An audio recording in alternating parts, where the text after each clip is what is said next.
오늘 말씀의 제목은요. 정한 기약이 이르면 심판하시는 분이란 제목으로 은혜를 나누려고 합니다. 우리 2절 제목이죠. 2절에 주의 말씀이 내가 정한 기약이 이르면 내가 바르게 심판하리니. 오늘 시는요. 많은 성경학자들이 그 배경을 열왕기하 18장과 19장에 나오는 아수르의 남유다 침공 사건에 의한 것으로 봅니다. 당시에 유다 왕은 이스라엘 백성이죠. 히스기야였습니다. 이 히스기야 왕은요, 참 선한 왕이었어요. 유다에는 선한 왕이 얼마 되지 않았어요. 그러나 북이스라엘은 한 명도 없고 남유다는 그나마 열 손가락에 꼽힐 만큼 있어서 하나님이 그래도 유다의 자손을 통해서 하나님의 사역을 이루신 것 같습니다. 그 열 손가락에 꽂히지 않는 그 왕 중에 선한 왕 중에 한 명이 히스기야였어요. 우리나라 역사에도 보잖아요.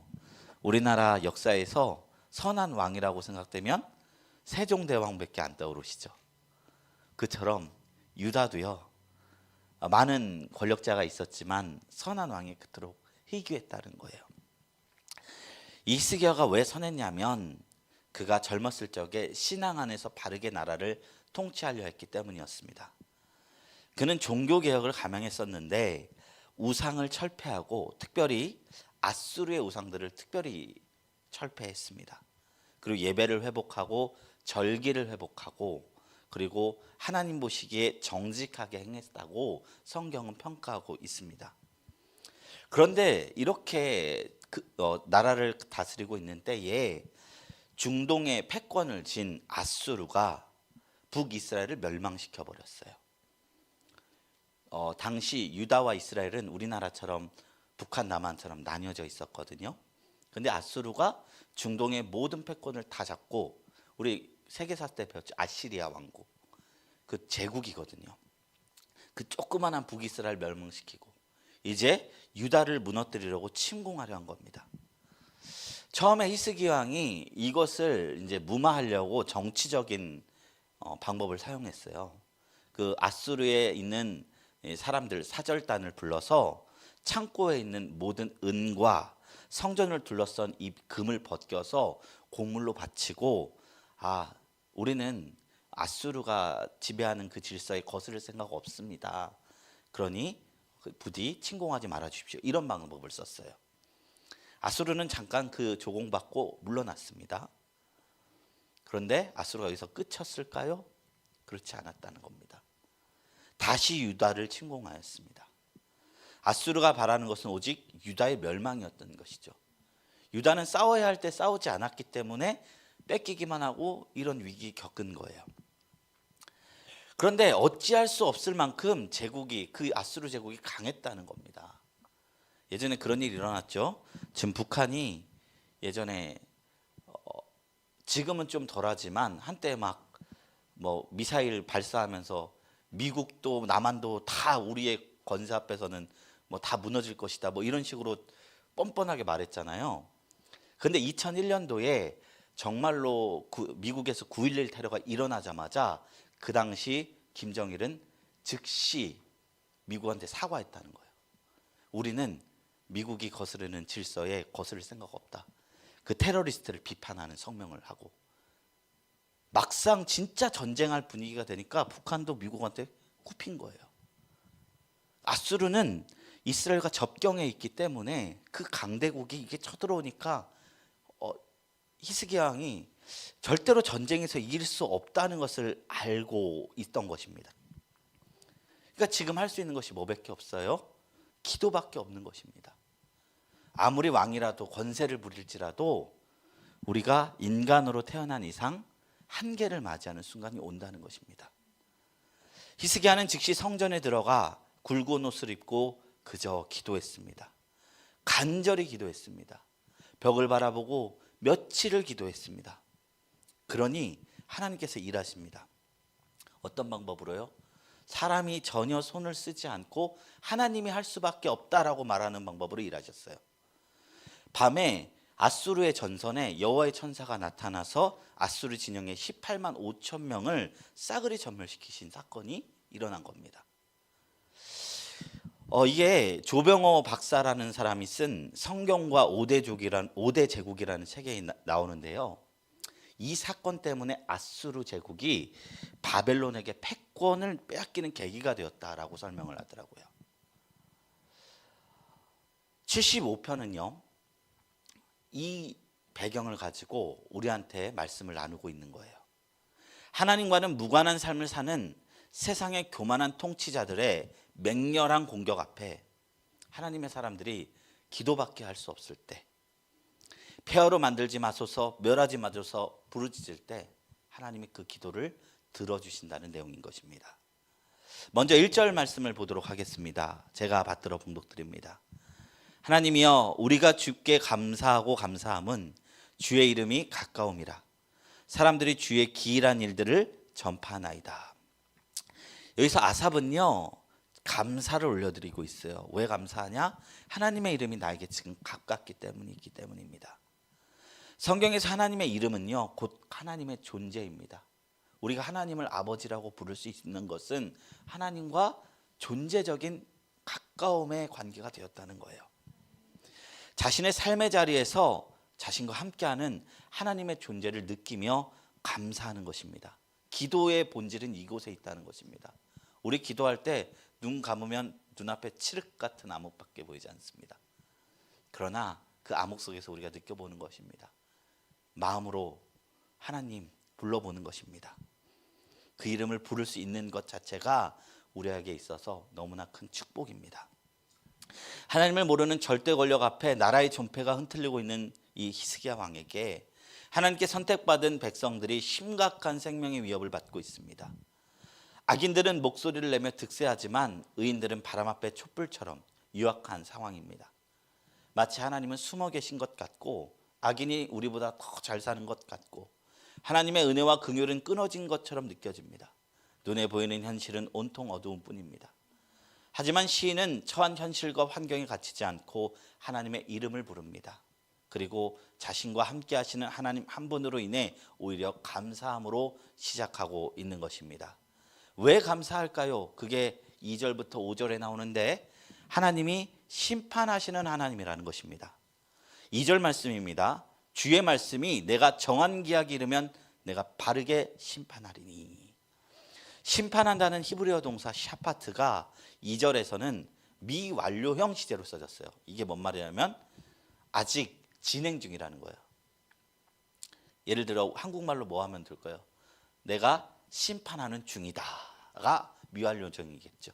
아직 심판했다가 완료형이고 심판하는 중이다가 미완료형이죠. 그렇게 쓰였다는 거예요. 하나님은 악인들을 지금 심판하지 않고 계시는 것이 아니라 보고 계신 겁니다. 정하신 미래의 어느 시점이 되면 하나님께서는 반드시 악인들을 심판하시겠다는 의지를 말씀에서 강조하는 것입니다. 그럼 하나님은 어떤 사람을 심판하시나요? 4절, 5절 말씀입니다. 이 말씀을 우리 다 같이 읽어봅니다. 이게 핵심 말씀입니다. 시작.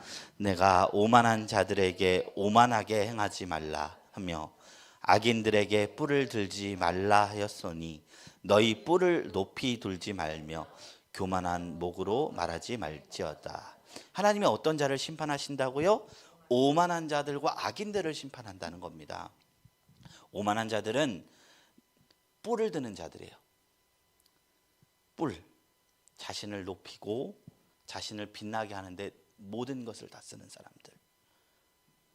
이들은 모두 자신의 높음만 바라보기 때문에 주변을 바라보지 않아요. 짓밟아요. 하나님과 가깝지도 않고 하나님의 임재를 느끼며 살 수가 없습니다. 하나님의 도움이 없어도 된다고 스스로 할 수 있다고 당당하게 말하는 자들 모두 다 뿔을 높이 드는 자들인 것입니다.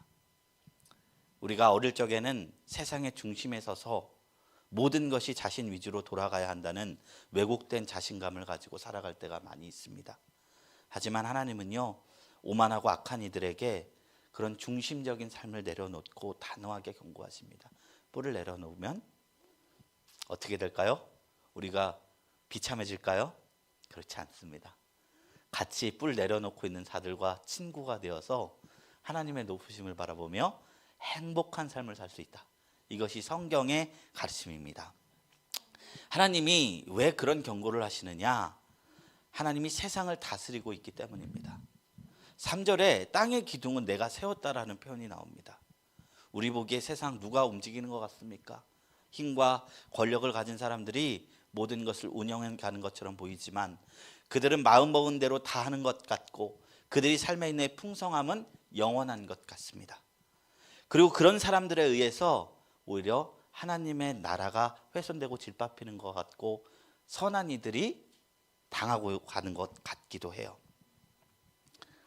그때 우리가 기억해야 할 것은 하나님이 심판 중이라는 겁니다. 보고 계신다는 겁니다. 땅의 기둥을 내가 세웠습니다 라고 하나님께서 말씀하심으로 세상의 모든 질서의 기준이 하나님이라는 것을 밝히 말하고 있는 것입니다. 하나님께서 이 땅의 모든 질서를 견고하게 붙들고 계시기 때문에 이 세상이 위태위태해 보이고 살얼음같이 보일지라도 지금껏 하나님께서 이끌어 가신 것이지요. 하나님이 재판장이라는 사실은 성경이 계속해서 이야기하고 있습니다. 6절에서 8절은 이 재판장인 하나님이 어떤 분이냐라는 내용이 담겨 있어요. 제가 받들어 봉독드립니다. 무릇 높이는 일이 동쪽에서나 서쪽에서 말미암지 아니하며 남쪽에서도 말미암지 아니하고 오직 재판장이신 하나님이 이를 낮추시고 저를 높이시느니라. 여호와의 손에 잔이 있어 술거품이 일어나는도다.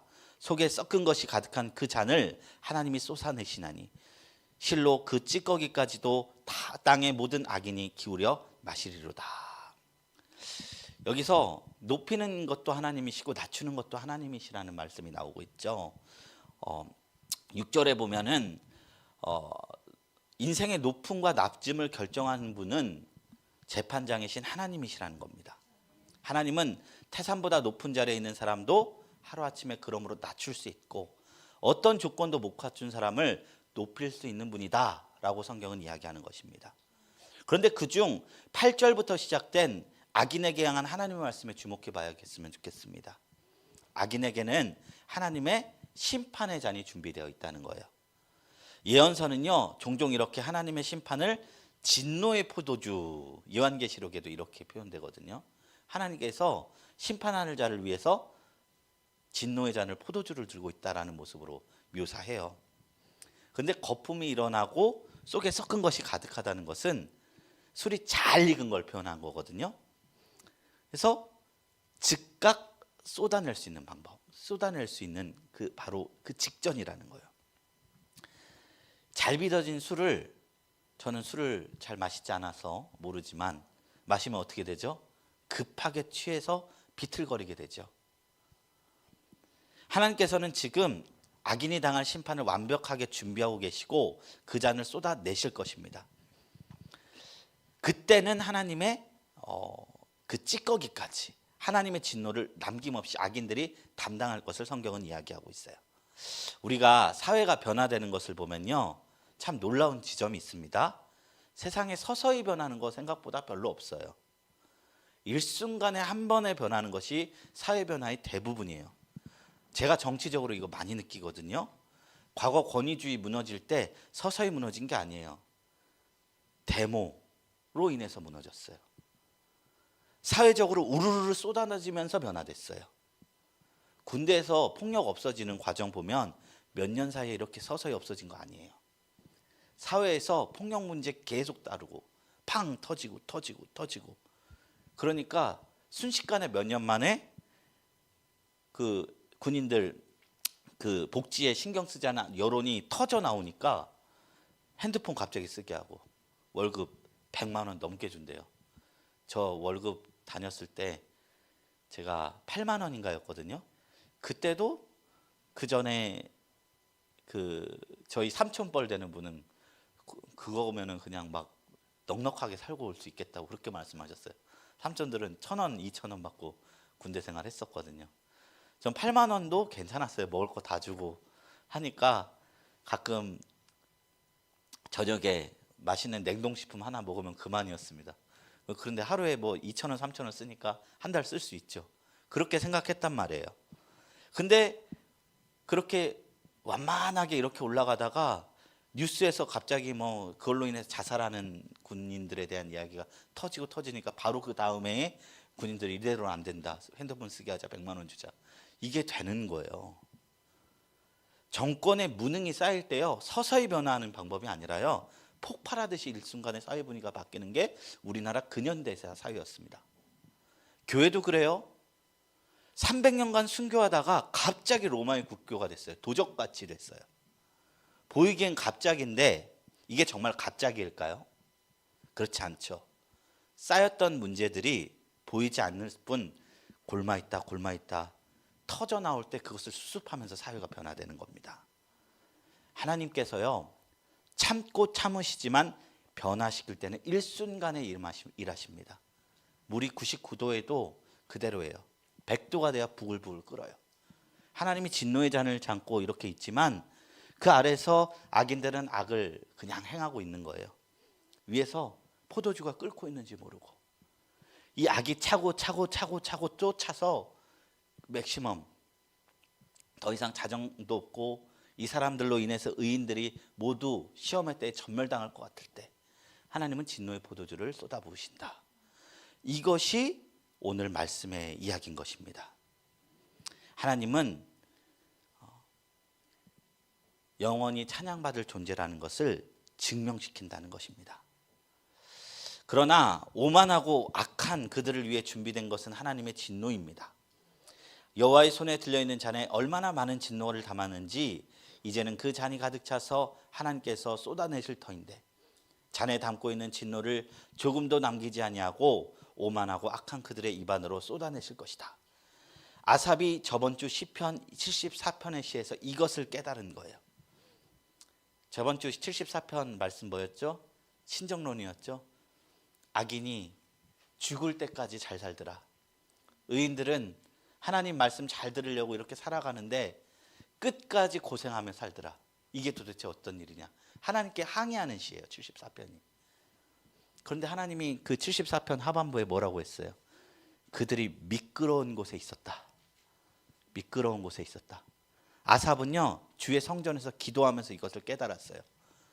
주의 성전에서 기도하기 전에는 그들이 미끄러운 곳에 있다고 보지 못했어요. 어떻게 봤어요? 그들이 나보다 잘 사는데 이렇게 생각했어요. 근데 하나님의 계시가 비치고 나니까 그 풍부한 그 삶의 자리가 아무것도 아니라는 거예요. 그것을 깨달은 아삽은 74편에 이어 75편에 공정한 심판자이자 재판관이신 하나님을 찬양하고 있습니다. 오늘 말씀이 사실 새신자가 듣기엔 쉽지 않은 말씀이기도 해요. 하나님의 공의와 심판의 개념은 하나님에 대한 깊은 신뢰가 있어야지만 우리가 받아들일 수 있는, 약간 밥으로 치면 약간 소화 안 되는 음식이거든요. 그래서 약간 성숙하게 이해해 주셨으면 좋겠습니다. 9절부터 10절 말씀입니다. 이제 찬양의 이유이신 하나님에 대해서 이제 아삽은요, 그 하나님을 바라보면서 찬양하고 있습니다. 9절 10절 말씀 제가 읽어드립니다. 나는 야곱의 하나님을 영원히 선포하며 찬양하며 또 악인들의 뿔을 다 베고 의인들의 뿔을 높이 들리리로다. 뭐라고요? 하나님이 스스로 높인 악인들의 뿔은 꺾어버리고요, 낮춘 의인들의 뿔을 높여드린다는 거예요. 주 안에서 겸손하면 하나님은 높여주십니다. 왜냐하면 하나님 나라의 법칙이 뭐냐면 가장 큰 자가 낮은 자가 되는 거거든요. 그래서 하나님은 겸손한 자들을 높이셔서 강한 자들을 부끄럽게 하신다는 거거든요. 그 사실을 깨달은 시인은 하나님의 높여주심을 소망하며 하나님을 영원히 찬양하겠다고 다짐합니다. 누구나 인정받고 사랑받고 높아지는 것을 좋아합니다. 그것을 위해 삶을 갈아 넣는 사람들도 있습니다. 하지만 우리는 그것을 위해 하나님이 높여주시는 방법이 아니라 스스로 높아지고자 하는 방법을 선호할 때가 많습니다. 따라서 우리는 하나님에 의해 높아지는 방법이 무엇인지 알아야겠습니다.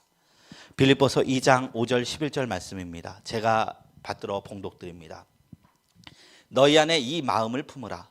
곧 그리스도 예수의 마음이니 그는 근본 하나님의 본체시나 하나님과 동등됨을 취할 것으로 여기지 아니하시고 오히려 자기를 비워 종의 형체를 가지사 사람들과 같이 되셨고 사람의 모양으로 나타나사 자기를 낮추시고 죽기까지 복종하셨으니 곧 십자가에 죽으심이라. 뭐라고요? 예수님께서 하나님과 본체시지만 낮췄다는 거예요. 십자가에 죽으셨다는 거예요. 그러니 어떤 일이 일어나요? 이러므로 하나님이 그를 지극히 높여 모든 이름 위에 뛰어난 이름을 주사 하늘에 있는 자들과 땅에 있는 자들과 땅 아래에 있는 자들로 모든 무릎을 예수의 이름을 꿇게 하시고 모든 입으로 예수 그리스도를 주라 시인하여 하나님 아버지께 영광을 돌리게 하셨느니라. 하나님이 이런 방식으로 인생을 높이십니다. 하나님은 낮아짐의 길을 걸으신 예수님을 지극히 높은 자리에 세워주셨습니다. 하나님의 나라는 낮아짐을 통해 높아지는 나라입니다. 마찬가지로 우리도 기꺼이 낮아짐의 길을 선택할 때에 하나님께서는 우리를 높은 자리에 세워주실 것입니다. 그러므로 교회에서 자랑할 것은 아무것도 없습니다. 겸손밖에 자랑할 것이 없습니다. 섬김밖에 자랑할 것이 없습니다. 이것이 교회의 자랑거리가 되는 문화가 돼야지 세상과 다른 맛이 납니다. 능동적 낮아짐이라고 합니다. 이것을 능동적 낮아짐을 선택할 수 있는 사람은 오늘도 하나님이 나를 그냥 내버려 두지 아니하시고 하나님의 은혜와 섭리로 나의 생명을 싱싱하고 청청하게 하신다는 분명한 믿음을 가진 사람입니다. 그러므로 말씀을 맺습니다. 우리 모두가 하나님의 능하신 손 아래 겸손해지시기를 축원합니다. 그렇다고 해서 우리가 결코 낮아지지 않습니다. 높아집니다. 이 지혜가 깨달아지는 저와 여러분들이 되시기를 주님의 이름으로 축원합니다.